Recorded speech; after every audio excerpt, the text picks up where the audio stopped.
দূরত্ব যদি সত্যিই ভালোবাসার গভীরতা বাড়িয়ে দেয়, তবে আমি দূরেই থাকতে চাই, অনেক অনেক দূরে।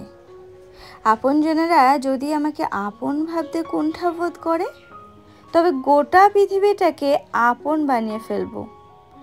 কেউ না কেউ তো কখনো না কখনো স্মরণ তো আমাকে করবেই। শেষের কবিতা, রবীন্দ্রনাথ ঠাকুর। আমার চ্যানেলে তোমাদের সবাইকে স্বাগত জানিয়ে আমি দীপা চলে আসলাম নতুন একটা ব্লগের সাথে। আশা করছি তোমরা সবাই ভালো আছো, আর আমিও বেশ ভালো আছি। আজকের সকালটা ভোরে ঝিরিঝিরি হাওয়া গায়ে লাগাতে লাগাতেই শুরু হলো। তবে হ্যাঁ, তোমাদের সাথে আসতে আমার বেশ কিছুক্ষণ দেরি হয়ে গেল। সকাল এখন 7টা বাজে। সকালবেলা ঘুম থেকে উঠে অনেক কাজকর্ম সারলাম, তারপরে নিজে স্নান করে তোমাদের সামনে আসলাম। আসলে তোমাদের সামনে সরাসরি আসলাম না, আসলাম তো ঠাকুরের সামনে। আর এই দেখো এখন একটু ধূপধুনো জ্বালিয়ে নিচ্ছি। আসলে আজকে তো বৃহস্পতিবার, তো মনে হলো একটু স্নান যতক্ষণ সেরেই ফেললাম সকাল সকাল, তো ঠাকুরকে একটু ধূপধুনো জ্বালিয়েই দিই। তো দেখো আজকের সকালটা এতটাই সুন্দরভাবে শুরু হলো, নিজেও ভাবতে পারিনি যে এতটাই সুন্দর। আসলে আজকের দিনটা খুবই সুন্দর একটা মুহূর্তের সাথে এই সারাটা দিন কাটবে আশা করা যাচ্ছে। আসলে অনেক দিন পর আজকে একটু ইচ্ছা হলো তোমাদের সামনে একটু কবিতা বলতে।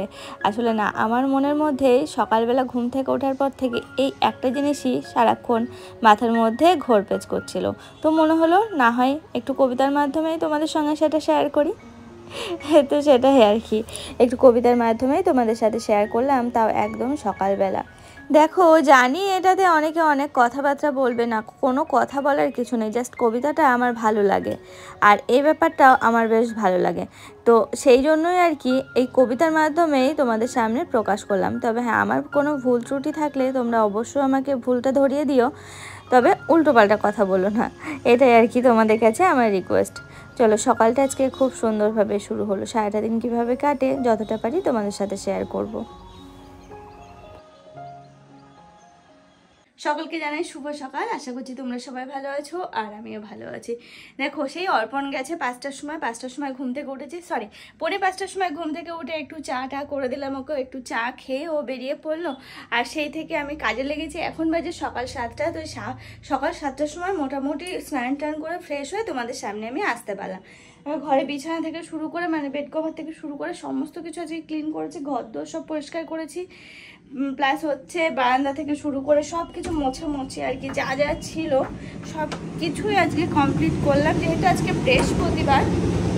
এ দেখো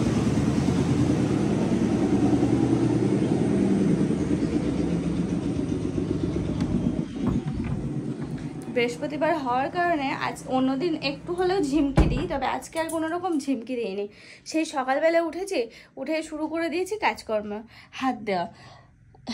এগুলো সেই শুনো সাজিয়ে রেখে গেছিল না, সেই রকমই সাজানোই আছে, যা দেখো কত সুন্দর।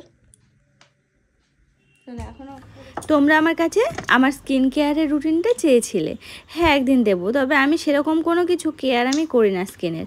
তবে এখন যেহেতু গরম পড়েছে, সকালবেলা যখন ফ্রেশ হই একটু সানস্ক্রিন লাগিয়ে নিই, কারণ একটু পরেই তো নিচে যাব আর সাংঘাতিক রোদের তাপ, তো সেই কারণে আর কি।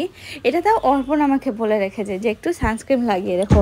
আমার আবার বাবা এসব পোষায় না, জানো তো, জানি না কেন, অন্যদের থেকে আলাদা কি না আমি নিজেই জানি না। হয়তো তোমরা দেখো আমার যে আমি সেজেগুজে থাকি, কিন্তু না আমি না সেজেগুজে থাকার মধ্যে একটু সিঁদুর পরে একটু টিপ পরি, চুলটা একটু ঠিক করে বাঁধার চেষ্টা করি, একটু নিজে ফ্রেশ হয়ে থাকার চেষ্টা করি, এটাই আর কি। যে এটা মাখছি সেটা মাখছি, এটা করছি সেটা করছি, এরকম কিন্তু কিছু না। তোমরা যারা আমার সামনাসামনি দেখবে তারা আশা করি বুঝতে পারবে। জানো তো কর্পূরের গন্ধ আমার এত ভালো লাগে না, তবে অর্পণ আবার বলে অন্য কি তিতকুটে লাগে, আর আমার খুব ভালো লাগে। আমি পারলে সারাদিনে কর্পূর জ্বালিয়ে রাখি, এরকম আর কি, ঘরে একটা সুন্দর স্মেল থাকে, খুব ভালো লাগে। তবে অর্পণের ওই যে অর্পণের কারণে মাঝে মাঝে একটু একটু জ্বালাই সন্ধ্যার দিকটা, আর স্নান করার পরে সামান্য একটু, বললাম না পারলে আমি সারাদিনই লাগিয়ে রাখি, সরি জ্বালিয়ে রাখি।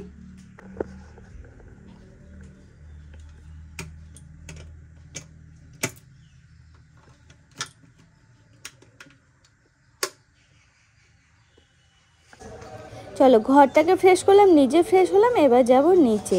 বাসন কোসনগুলো আগে আর নামায়নি, কারণ উপরে অনেক কাজকর্ম ছিল, সেগুলো করতে করতে অনেকটা দেরি হয়ে গেছে।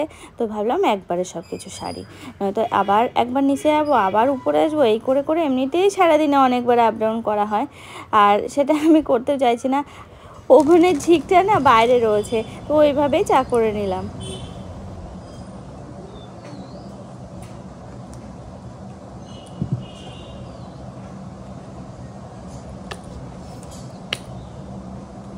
এখন একটু চা খাচ্ছি মুড়ি দিয়ে, আর না আমি একটু পরে বেরোবো, তার জন্য রেডি হবো। আর আজকে হচ্ছে মায়ের একাদশী, সেটা আর খেয়াল নেই। আমার মায়ের জন্য চা করলাম, তারপর শুনছি খাবে না।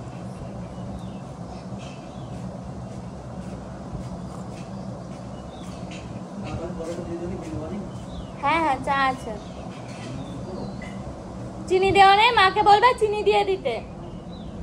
আমি চিনি ছাড়া খাই তো ওই জন্য।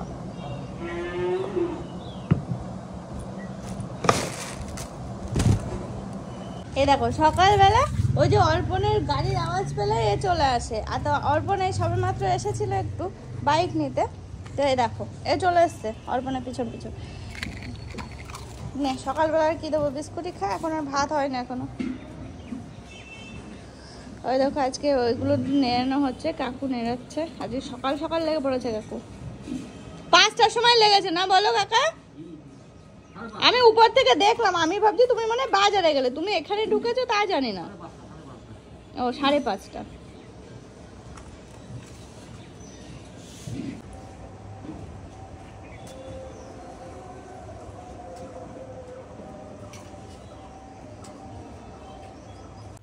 বাড়িতে এক্সট্রা কোনো মানুষজন থাকলে কি ভালো লাগে না বলো? ওই যে কাকু আজকে আমাদের এই যে ঝোড় জঙ্গল বেঁধে গেছিলো, সেটা আর কি একটু নিড়িয়ে দিচ্ছে, তো কাকুর সাথে কি সুন্দর গল্প করতে করতে সময়গুলো কেটে যাচ্ছে, বেশ এটাও ভালো। আর ওদিকে আমাদের মাসিও রয়েছে, মাসির সাথে অনেকক্ষণ গল্প করলাম। তো যাই হোক গল্প টল্প সেরে আমি তো উপরে আসলাম রেডি হতে, তো দেখো মোটামুটি কিন্তু আমি রেডিও হয়ে গেছি। বললাম না যে থাকবো না, তো সত্যি সত্যিই থাকবো না, এখনো গাড়ি আসেনি, আসলে বেরিয়ে পড়বো। রেডি হয়ে নিয়েছি পুরোপুরি। আজকে যাচ্ছি রানাঘাট, সেটা বলেছি তোমাদের, আমি ভুলে গেছি বলেছি কি। তো যাই হোক যাচ্ছি এখন আমরা রানাঘাট।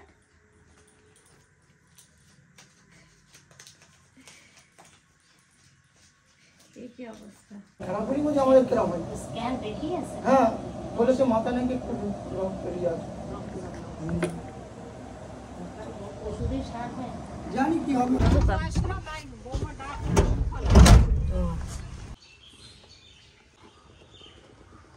কাল লাগে না, ওদিকে রোদ লাগবে যে, হ্যাঁ তো এদিকটা